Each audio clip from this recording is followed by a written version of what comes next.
बता देते 1742nd episode of Nagpur most happening Facebook live show Raj की बात शो का नाम है।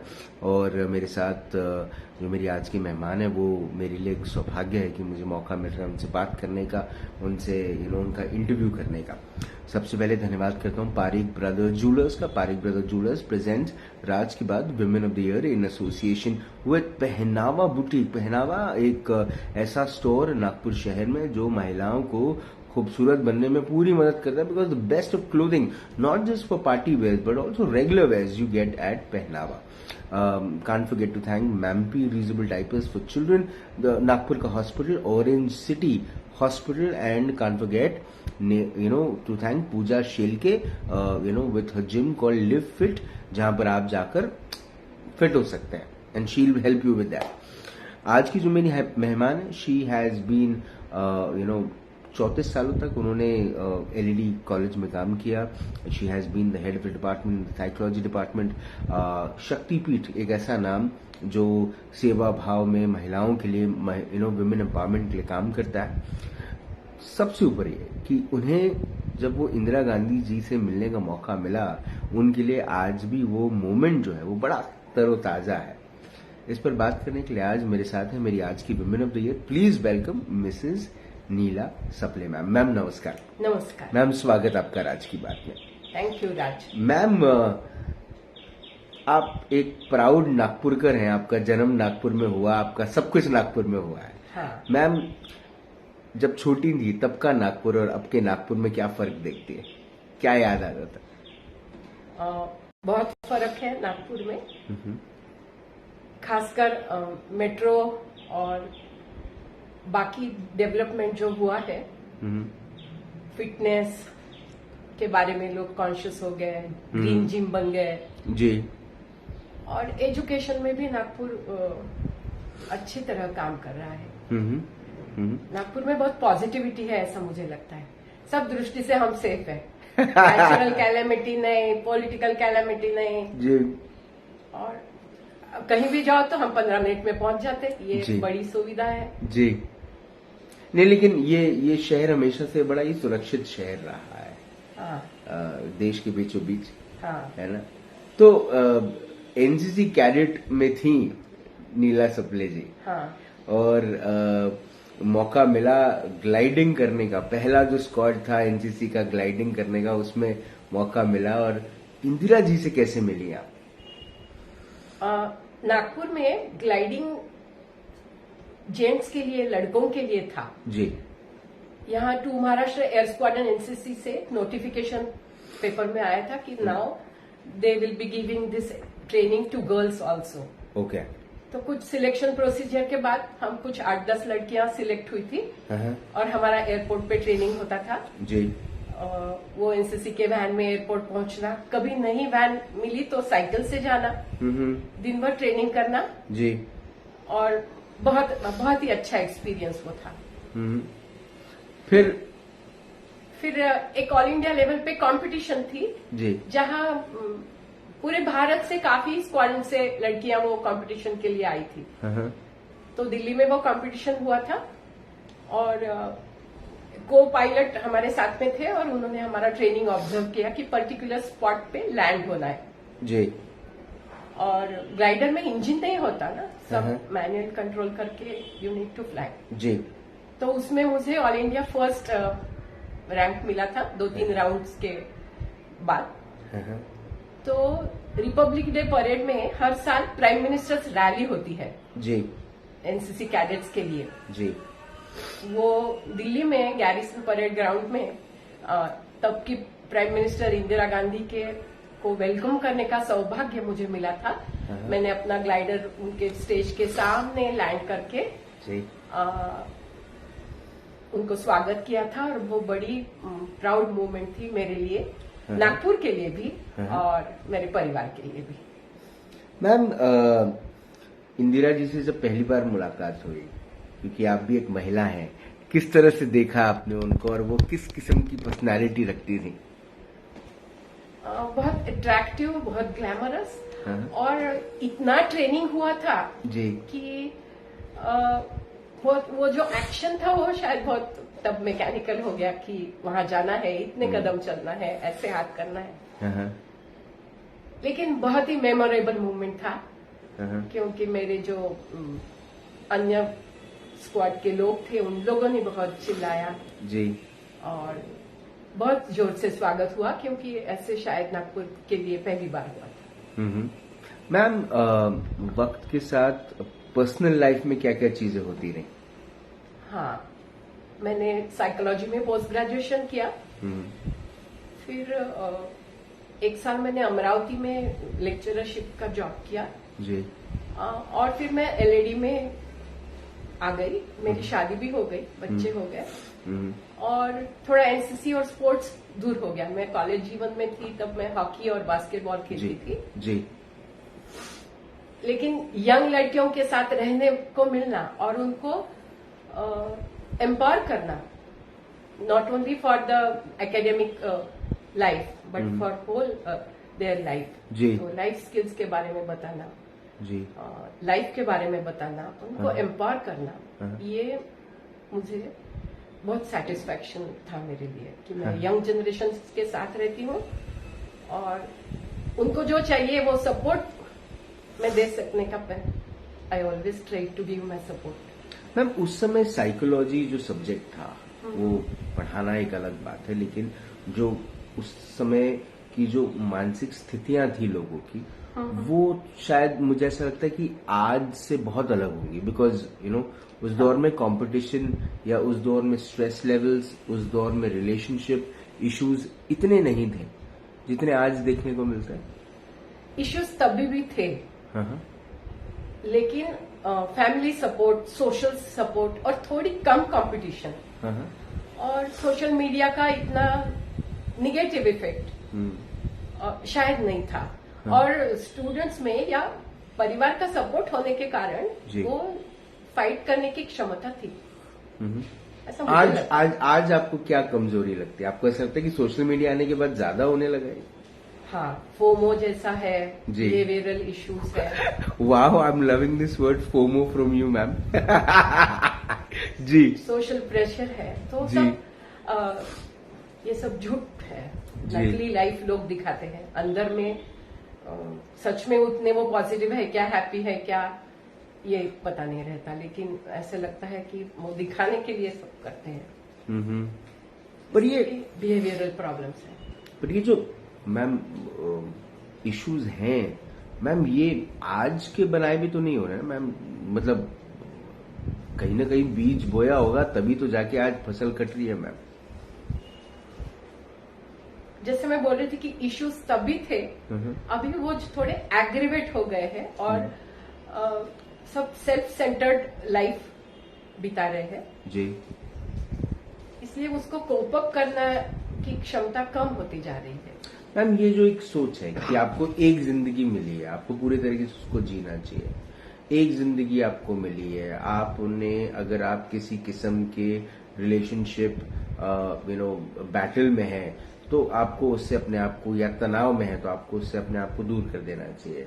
अगर आप एक ऐसे प्रोफेशन में है जो आपको स्ट्रेस ज्यादा देता है, रिटर्न्स कम देता है, तो आपको उससे दूर हो जाना चाहिए और अपना एक ऐसी जिंदगी जीनी चाहिए जिसमें दिमाग पे कम और दिल में ज्यादा महसूस करें आप। दूर होना बहुत आसान है ना? हाँ। आप कोई चीज लो और उसको छोड़ दो, बहुत आसान है, लेकिन सस्टेन करके फाइट करना बहुत जरूरी है। आप एक चीज छोड़ोगे, दूसरे जाओगे तो वहां भी वही है जी। आपको खुद को अपडेट करना पड़ेगा, खुद को झगड़ने का स्किल लाना पड़ेगा, और इतनी स्मूथ लाइफ तो होती नहीं है। हर किसी के फेज में कुछ ना कुछ इश्यूज, प्रॉब्लम्स सब होते ही रहते, तो छोड़ना बहुत आसान है। मुझे लगता है उससे कोप अप करके आगे जाना ज्यादा इम्पोर्टेंट है। और प्रॉब्लम्स तो रहने ही वाली है, ऐसे कोई फील्ड नहीं है कि जहां कोई प्रॉब्लम नहीं है। मैम, लाइफ को लेके जो एक्साइटमेंट्स हैं वो बहुत कम हो गई है। पहले लोग जीवन को ये देखते थे कि जीवन लंबा होना चाहिए। आजकल एक बहुत कॉमन लाइन हो गई है कि जीवन लंबा नहीं, जीवन इंटरेस्टिंग होना चाहिए, भले वो छोटा रहे। आयु एज फैक्टर की मैं बात कर रहा हूँ, आप इसको किस तरह से देखती हैं? लॉन्गेटिविटी बड़ी है, लाइफ स्पैन बड़ा है, लेकिन देखो हर कोई मरना नहीं चाहता। ये जो जीवन का सत्य है कि some of the other day I am going to die, लेकिन मेरे लिए सबको खुद को ऐसा लगता है कि ये मोमेंट मेरे लिए बहुत अभी टाइम है, तो अभी जी लूं मैं जी। और इसके बारे में हमारे यहाँ कभी किसी के घर में बात भी नहीं होती है ना। हम किसी से मिलते हैं तो तुरंत बोलते हैं 100 साल जिएगी, मैं तुरंत फीडबैक देती हूँ तू भी जिएगी मेरे साथ, तो हम दोनों 100 साल जिएंगे, केवल मैं जीऊंगी ऐसा नहीं है। तो ये एक कहने की बात हो गई जी, लेकिन जो लॉन्गेटिविटी अभी हमको मिली है उसका हम फायदा करेंगे और ज्यादा से ज्यादा जहाँ से आनंद मिलता है, समाधान मिलता है, ऐसे मोमेंट हम खुद ही अपने जीवन में जरूर ला सकते हैं। कोई भी एज के क्यों न हो, छोटी छोटी चीजों में हम आनंद पा सकते हैं। बहुत सारे लोगों को ये नहीं पता कि आपका नाम गरिमा भी है। हाँ, मैं शादी के पहले मैं नीला भिड़े थी जी, और अभी मैं गरिमा सप्रे हूँ शादी के बाद में जी। और ठीक है, एक्सेप्ट कर लिया है सब। ये नाम जब बदला तो मजा नहीं आया? मजा आया जी, मजा आया, क्योंकि नीला पुराना नाम है जी। और सच बताऊं तो थोड़े उस टाइम में मेरे नाम का गरिमा अभी भी है, तभी तो थोड़ा ज्यादा था, ऐसा मैं खुद को महसूस करती हूँ। मैम, ये जो पूरा पढ़ाने वाला ये जो एक आपका करियर रहा है, उसको जब पीछे पलट कर देखती हैं तो पहले के प्रोफेसर्स या पहले के टीचर्स और आज के टीचर्स में हम बहुत सारा फर्क भी देखते हैं। पढ़ाने के तरीके बदल गए हैं, बहुत सारे पॉलिसीज में इम्प्लीमेंटेशन आया है, नई न्यू एजुकेशन पॉलिसी आ रही है, उसको लेकर बड़ा उत्साह है एजुकेशन फ्रेटर्निटी में। आप इन बदलाव को, आप इन ट्रांसफॉर्मेशंस को किस तरह से देखते हैं? बदलाव हर जनरेशन में आता है जी। मैं जब पढ़ाती थी तो शायद 2-3 साल में बदलाव आता था, अभी हर एक साल में बदलाव आ रहा है जी। और टीचर्स में खुद को ऐसा बदलाव लाना और अपडेट रखना बहुत जरूरी है, क्योंकि स्टूडेंट्स को इन्फॉर्मेशन तो मिल जाती है गूगल, विकिपीडिया और कहीं से जी। उनको जो कंसेप्ट क्लियर करना या वो कंसेप्ट का एप्लीकेशन करना, ये एक एक्सपीरियंस टीचर ही बता सकता है। और तब भी मैं पढ़ाती थी, अभी भी मेरे पास कुछ मेरे स्टूडेंट्स पीजी करने वाले, ये करने वाले, स्कूल के भी कुछ बच्चे आते हैं मेरे पास कुछ कंसेप्ट सीखने के लिए, तो मैं अपनी सेवा उनको भी देती हूँ। मैम, शक्तिपीठ से आप जुड़ी, हाँ, ये कैसे हुआ? शक्तिपीठ एक राष्ट्र सेविका समिति का प्रोजेक्ट है जी, जो राष्ट्र सेविका समिति की प्रमुख संचालिका थी जिन्होंने शुरुआत की, उनका एक स्मारक वहां पे है जी। और वहां विमेन एम्पावरमेंट, विमेन को सक्षम बनाना, अपने जीवन में अच्छी जिंदगी देने का मौका देना, इसलिए हम हर क्षेत्र में काम करते हैं। वो आध्यात्मिक है, सामाजिक है और आर्थिक भी है जी। कुछ ट्रेनिंग देते हैं, और वो ट्रेनिंग में कुछ व्यंजन बनाना महिलाएं सीखती है, कुछ महिलाएं उसके बाद अपना खुद व्यवसाय करती है, कुछ छोटे छोटे गांव से भी हमारे यहाँ ट्रेनिंग के लिए महिलाएं आती है जी। उनको भी हम व्यंजन बनाना सिखाते हैं। वहाँ पे होम्योपैथी चिकित्सालय है, लाइब्रेरी है, और कुछ सांस्कृतिक धार्मिक उपक्रम भी होते हैं, जैसे कुछ प्रवचन है, कीर्तन है। हम कीर्तन प्रशिक्षण शिविर लेते हैं महिलाओं के लिए या पुरुषों के लिए भी। और कीर्तन कैसे करना एक समाज प्रबोधन का बहुत बड़ा माध्यम है। कीर्तन से लोग जुड़ जाते हैं, तो कीर्तन कैसे करना ये सिखाया जाता है। और फिर वो जो हमारे प्रशिक्षण किए हुए है, वो बाहर जाकर छोटे छोटे गांव में जाकर या नागपुर में भी अच्छा कीर्तन सादर करते हैं, तो उसका बहुत लाभ समाज को हो रहा है। मैम, विमेन एम्पावरमेंट को लेकर एक ऐसा दौर था जब उसकी जरूरत थी, आपको लगता है अभी भी जरूरत है? क्योंकि अब तो महिलाएं अपने पैरों पर खड़ी भी हो गई हैं और आगे भी बड़ी प्रबलता के साथ बढ़ते जा रही हैं। हाँ, लेकिन सक्षम होते समय सावधानियां रखना भी जरूरी है जी। सभी को ये सावधानियों का महत्व, मर्यादाओं का महत्व और अपना आत्मसम्मान, इसके लिए मार्गदर्शन की भी आवश्यकता होती है, सपोर्ट की भी आवश्यकता होती है। और हम कहते हैं कि महिला अभी आत्मनिर्भर हो गई ये, लेकिन परिवार में जब तक निर्णय लेने के क्षेत्र में महिलाएं नहीं आती तब तक पूरी तरह से वो एम्पावर हो गई ऐसे मैं नहीं समझती। तो अभी ये प्रोसेस चलने वाली है और अगर आगे भी बढ़ी तो उसको डिसिप्लिन में रखना भी जरूरी है, यानी रिस्पॉन्सिबिलिटी जो मिली है महिलाओं को तो उसका भी ध्यान महिलाओं ने रखना चाहिए, ऐसा मुझे लगता है। मैम, महिलाओं को लेकर एक बात हमेशा कही जाती है कि माता पिता ने अपनी बेटियों को सिखाने से ज्यादा अच्छा है कि वो अपने बेटों को सिखाए कि चीजें किस तरह से होती हैं, समाज किस तरह से चलता है।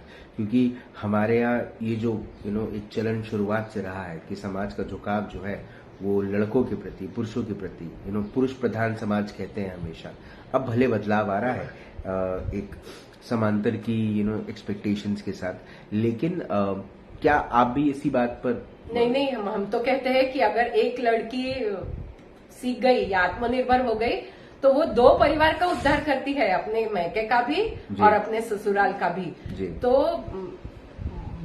लड़कों को नहीं पढ़ा ऐसे मैं नहीं बोलती, किंतु अगर लड़कियों को ज्यादा प्रोत्साहन देके पढ़ाएंगे तो वो सचमुच दो परिवार का उद्धार कर सकती है, ऐसा मैं मानती हूँ। पर मैम ऐसा क्यों? मतलब ये मेरे मन में भी सवाल है, पर मेरे को कहीं ना कहीं ऐसा लगता है कि इसका जवाब कमजोरी है कि एक पुरुष ये सोचता है कि एक महिला कमजोर है। हो सकता है ये एक थॉट हो सकता है। आप क्या सोचते हैं, क्यों ऐसा है? शुरुआत से ऐसा रहा कि लड़कों को ज्यादा पढ़ाई में आगे किया गया, व्यवसाय में आगे किया गया, नौकरियों में लड़कों को। मैं बिल्कुल मानती नहीं हूँ ये बात जी, क्योंकि ये नहीं है, ये सच बात नहीं है। लड़कियां अपने लिए खुद मौका ढूंढ के भी आजकल आगे जाने लगी है।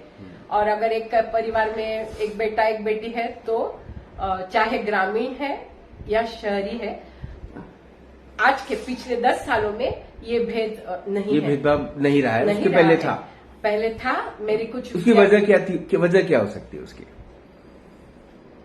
बेटी को क्या करना है, पढ़ा के ससुराल तो भेजना है, ये एक था। वो आर्थिक सक्षम बन सकती है या एक अच्छी माता बन सकती है, ये दृष्टिकोण नहीं था। आजकल सब कॉन्शियसली एफर्ट्स करते हैं कि मेरी लड़की पढ़े भी, अच्छी माता भी बने और समाज की अच्छी एक सुगृहिणी, अच्छी सदस्य बने, उसको समाज के लिए वो भी कुछ कंट्रीब्यूट करे। ऐसे ही विचार परिवारों में दिए जाते हैं। हम ऐसा बताते हैं कि ऐसे विचार हर घर में पहुंचना चाहिए कि क्यों नहीं, छोटा बड़ा जो भी कोई हम कंट्रीब्यूट कर सके तो हमारे समाज के लिए, देश के लिए हर व्यक्ति ने करना चाहिए। और इसमें बेटियों का सपोर्ट ज्यादा हमको आगे ले जाने में मदद करेगा। मैम, कोविड के बाद देखा गया कि नंबर ऑफ डिवोर्सेस बहुत ज्यादा बढ़ गए हैं, क्या वजह हो सकती है? वजह पहली तो मैम, मैं आपके लिए बाउंसर तो नहीं फेंक रहा हूँ ना क्योंकि मैम इस इंटरव्यू से ये भी मैं बता रही थी कि जो हमको स्वतंत्रता मिली है जी, उसका दुरुपयोग नहीं होना चाहिए। रिस्पॉन्सिबिलिटी से हर महिला ने अपना दायित्व अगर निभाया जी, और क्यों नहीं विन विन सिचुएशन में दो लोग आ सकते हैं जी। तो ये हम काउंसलिंग के करते हैं तभी बताते हैं जी कि कुछ आपको छोड़ना पड़ेगा, कुछ आपके पार्टनर को छोड़ना पड़ेगा और दोनों मिलकर हम अपने परिवार को अगर आज आगे ले जाएंगे तो सुदृढ़ बच्चे, सुदृढ़ समाज तैयार होगा। बिल्कुल। लेकिन सेल्फ सेंटर्ड, फिर मैं आ गई कि सोशल मीडिया का ओवर इन्फ्लुएंस और सच ट्रू लाइफ, जो ट्रुथ है उसका एक्सेप्टेंस नहीं रखना और बाहर के जिंदगी का अट्रैक्शन जो रियल नहीं है जी, वो आज के पीढ़ी को लगता है कि वो ज्यादा इम्पोर्टेंट है बाकी जो हम जो देखते हैं आगे पीछे पढ़ते हैं उसका भी इन्फ्लुएंस शायद होता है। कई हद तक मुझे ऐसा लगता है कि सीनियर्स का इंटरफियरेंस भी काम बीच में आ सकता है। दो लोगों के बीच में अगर उनका हमको सपोर्ट लेना है और परिवार आगे बढ़ाना है, ये बात हर माँ ने अपने बच्ची को देनी चाहिए कि अपने घर के जो सीनियर्स है वो अपने को सपोर्ट ही करने वाले हैं, they are your well wisher. ये मान के चलेंगे तो उनका सपोर्ट और उनको जो ब्लेसिंग्स है जी। और त्रुटियां तो हर व्यक्ति में होती है। मैं मेरे दोष क्यों नहीं देखती, हम दूसरों को दोष देखते हैं। तो गलतियां सबसे होती है, दोष सभी में होते हैं। तो ऐसा भी कहीं तो भी होना चाहिए कि मैं मेरी त्रुटियां देखूंगी, मेरे दोष देखूंगी और फिर सामने वालों के उस नजरिए से न देखते हुए उनके पॉजिटिव क्या है, स्ट्रेंथ्स क्या है, फिर दोनों की स्ट्रेंथ से हम परिवार कैसा संभाल सकते हैं। मैम यूरोप हो, अमेरिका हो, जापान हो, मैम ये सभी देशों ने सोशल सिक्योरिटी के ऊपर में बहुत सारा काम किया, स्पेशली अपने सीनियर सिटीजन्स को लेकर। और उनके लिए उनके सीनियर सिटीजन्स एक विकिपीडिया से कम नहीं, एक एक ज्ञान का वो भंडार है, एक एक्सपीरियंस का वो भंडार जिसके आधार पे वो युवाओं को प्रेरित करते हैं और सोशल सिक्योरिटी के नाम पे अपने सीनियर सिटीजन्स की बहुत देखरेख भी करते हैं। भारत इस चीज में काफी पीछे रहा है शुरुआत से। सोशल सीनियर सिटीजन्स के लिए अपार्ट फ्रॉम पुलिस डिपार्टमेंट जो कोशिश करता है सिक्योरिटी देने की, अपार्ट फ्रॉम दैट मैम सरकारों ने, एडमिनिस्ट्रेशन ने बहुत कुछ तो नहीं किया। हाँ, लेकिन अभी कुछ नंबर आए हैं कि कुछ अगर प्रॉब्लम है तो ये नंबर पे कॉल करो, तुरंत आपको सपोर्ट मिलेगा। या मेडिकल फैसिलिटी में भी कुछ प्लानिंग या योजनाएं हैं, ऐसा मैंने पढ़ा है। और अपने यहाँ मूलभूत प्रश्न यही है कि इतनी ज्यादा पॉपुलेशन, तो क्या क्या सरकार करेगा। सरकार के अपेक्षा समाज ने ही ये दायित्व लेना चाहिए और कहीं ना कहीं सपोर्ट सिस्टम खड़ी करनी चाहिए। मैम एक तरफ एक आर्टिकल मैंने बीच में पढ़ा था जिसमें इस बात का उल्लेख था कि एक तरफ जहां अनाथ आश्रम कम हो सकते हैं आने वाले वक्त में, वहीं पर वृद्ध आश्रम बढ़ सकते हैं। हाँ। क्या ये एक चिंता का विषय है या फिर ये अच्छी बात है? नहीं, चिंता का विषय तो जरूर है, अच्छी बात नहीं है। और नहीं, अच्छी बात इसलिए कह रहा हूँ कि वृद्ध जो है, सीनियर सिटीजन है, उनको अपना एक जोन मिलेगा एक। हाँ, लेकिन उनको वो उसमें उनको आनंद आ रहा है क्या, ये महत्वपूर्ण बात है। उनको अगर आनंद आ रहा है तो ठीक है, वो अपना चॉइस से डिसीजन ले सकते हैं। लेकिन अगर उनको परिवार के साथ रहने में ज्यादा आनंद आ रहा है तो उनका चॉइस होना चाहिए। मैम चाइल्ड अडॉप्शन के बारे में आपका क्या सोचना है? क्योंकि वक्त के साथ हम देख रहे हैं कि जहां कंसीव करने की बात आती है तो महिलाएं भी आजकल थोड़ी सी कमजोर पड़ते जा रही हैं। भले टेक्नोलॉजी का साथ मिल रहा है और आईवीएफ और ये सब जैसे ट्रीटमेंट्स आ गए हैं, लेकिन फिर भी जिनकी इच्छा है वो जरूर अडॉप्ट करें। और वो जरा प्रोसीजर लंबा है, वह कोर्ट से वगैरह जाना पड़ता है, लेकिन एक बच्चे को अगर अच्छा परिवार मिल रहा है तो क्यों नहीं वो आनंद ले सकते हैं। जरूर अडॉप्ट करना चाहिए।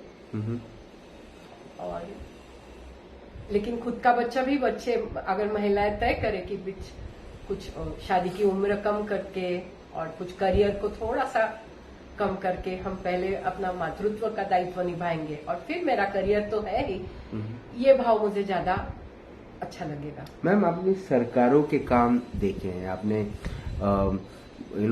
बदलती हुई मशीनरी के पॉलिसीज आपने देखी हैं, और क्योंकि आप खुद एक काफी पढ़ी लिखी महिला हैं तो आप चीजों को समझती हैं। मैम हम कमजोर कहाँ पड़ जाते हैं? क्या जो जनता है वही सरकार के साथ खड़ी नहीं रहती, या फिर सिर्फ हम इलेक्शन के टाइम पे या भारत पाकिस्तान के मैच के टाइम पे अपने आप को एक सच्चे भारतीय दिखाने की कोशिश करते हैं, या फिर सिर्फ ये दिखावा है, हम अंदर से एक सच्चे सिटीजन है ही नहीं? कमजोर कहाँ है? कमजोर इम्प्लीमेंटेशन में आता है, ऐसा मुझे लगता है। और केवल क्रिकेट मैच के तभी देश प्रेम आता है ऐसे नहीं। अभी जब चंद्रयान 3 हुआ हमने देखा कि लोगों में हर किसी में एक देश प्रेम का भाव जागृत हुआ जी। और 15 अगस्त के हमने देखा कितना सुंदर लग रहा था कि हर घर में तिरंगा फैल रहा था जी। तो एक भाव एक कृति से वो दिखने लगा है, अभी छोटे छोटे कृतियों से देखने लगा है। नागपुर जैसे शहर में शहर स्वच्छ रखना है या कोई ट्रैफिक के नियमों का पालन कर रहे हैं, ये भी अच्छी बात है, ये भी देश प्रेम की बात है, ऐसे मुझे लगता है। मैम अब आगे जाके क्या करना चाहती है नीला सप्रे जी? क्या प्लान है? बकेट लिस्ट में क्या क्या चीजें हैं? शक्तिपीठ का काम तो है ही, लेकिन उसके साथ जो बच्चे जरूरतमंद है उनको लिखना पढ़ना, गणित के कुछ कंसेप्ट सिखाना और उनको संस्कारित करना, ये छोटी सेवा देने का मैं काम कर रही हूँ और उसमें मुझे अच्छा रिजल्ट्स मिलना चाहिए ऐसे लगता है। प्रयत्न कर रही हूँ लेकिन कठिन है ये भी लगता है, क्योंकि घर जाके वो भूल जाते हैं जी। मेरे पास एक बच्ची आती है, देर से आगे ऐसे पूछा तो 8वीं की बच्ची बोलती है कि मैडम मैं मेरी सब्जी रोटी बना के आई हूँ, आज क्यों देर से आई, आज नल नहीं आया। तो मुझे बहुत दुख होता है कि देखो प्रायोरिटी में उसकी पढ़ाई दूर हो गई और फैमिली रिस्पॉन्सिबिलिटी वो बच्ची के ऊपर आ गई जी। तो एजुकेशन अभी भी भले ही स्कूल में जाती है, स्कूल में उसको खाना मिलता है, लेकिन एजुकेशन उससे अभी दूर है जी। सबके पास संस्कारित शिक्षा होनी चाहिए, ये मुझे लगता है। और मैम दुर्भाग्य की बात यह है कि लोगों के पास लोग मोबाइल लेकर सोते हैं। एक वक्त था जब लोग अपनी किताबों के साथ ज्यादा वक्त बिताया करते थे। सही बात। अब सरकार को भी कहीं ना कहीं लगने लग गया कि अब बच्चों से मोबाइल दूर करना चाहिए, नहीं तो पता चला कि बच्चे ना स्कूल वर्क कर पा रहे हैं ना होम वर्क कर पा रहे हैं। सही बात है।